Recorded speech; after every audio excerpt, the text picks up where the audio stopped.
Olá, tudo bem? Vamos dar sequência aos nossos estudos a respeito da economia dos continentes? Então, vamos lá. Você está percebendo que é realmente bastante complexo, né? Porque existem muitos detalhes a respeito de cada um dos países que compõem cada um dos continentes. Nós já vimos a respeito da economia industrial dos países centrais. Eu trabalhei com vocês a respeito da industrialização da Europa, né? Foi onde tudo começou. Depois esse processo industrial transportou-se para Estados Unidos e Japão, finalmente acabou abrangendo outros países do mundo numa terceira fase. Bem, mas agora eu quero trabalhar com vocês um pouquinho mais a respeito da economia dos países subdesenvolvidos, tá? Vamos começar com o México.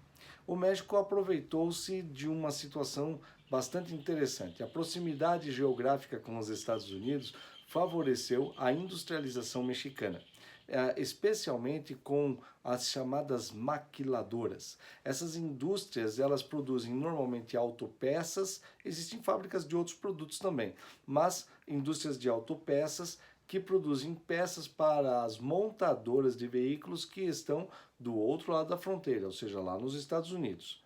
Essas indústrias têm importância para a economia mexicana? É claro que tem.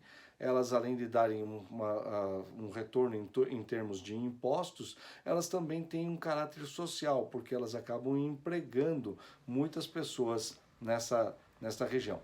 As maquiladoras normalmente estão aí localizadas em cidades que estão próximas das fronteiras. Essas cidades aí fronteiriças com os Estados Unidos têm vivido grandes problemas nos últimos anos relacionados ao tráfico de drogas. Com respeito à questão da agricultura no México, o México tem limitações por conta da questão climática e por isso mesmo os principais produtos são o café, o milho, o algodão, cana-de-açúcar, né, que são típicos de países de clima tropical, de clima quente. Na América Central, nós vamos encontrar uma agricultura baseada nas chamadas plantations. Lembram do que é plantations, né? Que é aquela agricultura tradicional, com grandes latifúndios, normalmente são monoculturas, e tudo isso voltado para uma exportação. Tá? Os países da América Central não têm um processo industrial muito forte e por isso mesmo nós podemos dizer assim que eles estão baseados na indústria de bens de consumo não duráveis. E aí você pode incluir aí os alimentos e as bebidas. Eu tenho sempre dito para vocês que existe uma grande diferença entre você produzir um produto da indústria de bens de consumo duráveis ou de um produto da indústria de bem de consumo não durável. Veja, fabricar um computador é bem diferente do que fazer uma conserva de abacaxi. Né? Enquanto você não precisará disponibilidade de capital, mão de obra especializada para fabricar uma conserva de abacaxis, você precisa de capital e mão de obra especializada para poder fabricar computadores. A diferença é realmente bastante grande. As duas são indústrias de bens de consumo. Uma, entretanto, bem de consumo durável de alta tecnologia, outra, bem de consumo não durável, alimentos de baixa tecnologia. Né? Ok? Bom, ainda é importante falar que nas regiões das ilhas da América Central, também existe um processo de agricultura, mas muitas ilhas hoje têm um foco especial para o turismo. Além disso, ainda existem aqueles chamados paraísos fiscais, tá? Que estão localizados em algumas dessas ilhas aí da América Central, também na parte continental, principalmente no Panamá.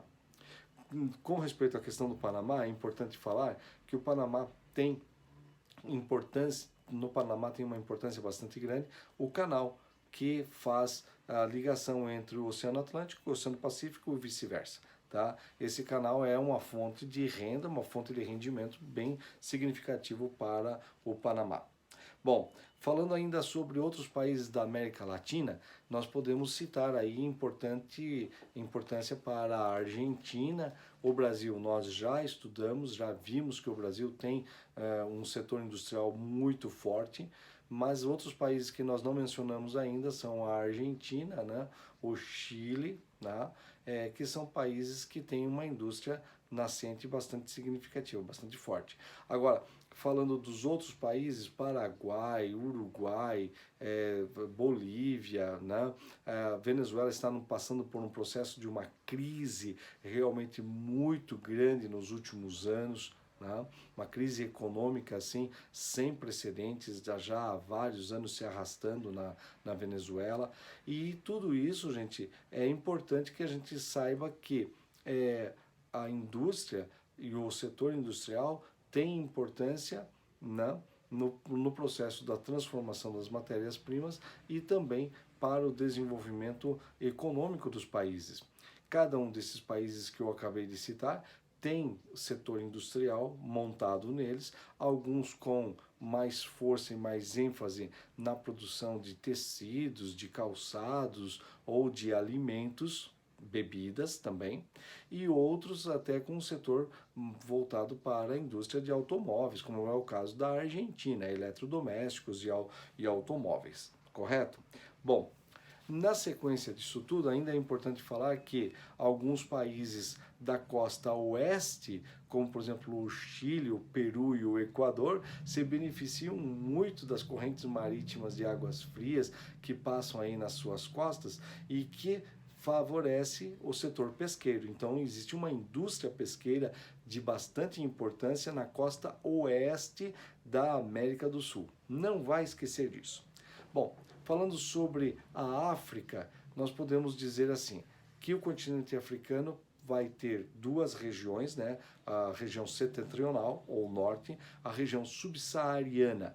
Dentro dessas duas regiões existirão diferenças bastante acentuadas, correto? Dentro da questão econômica. Alguns dos países africanos terão bastante importância na questão da extração de minérios, né, da exploração de minérios, como petróleo, pedras preciosas como diamante, ou outros minérios que serão revendidos para os países industrializados, onde serão processados.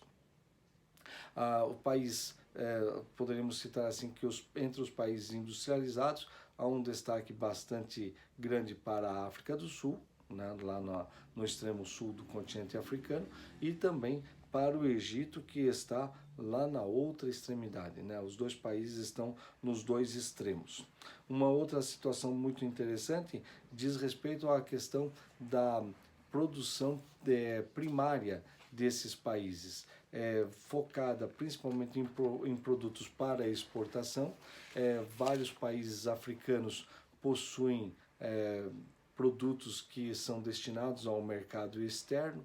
Alguns países não são ricos em minerais, em minérios, e portanto dependerão basicamente, exclusivamente da produção de produtos primários da agricultura. Fico por aqui, um grande abraço, nos veremos em breve, se Deus quiser. Até lá!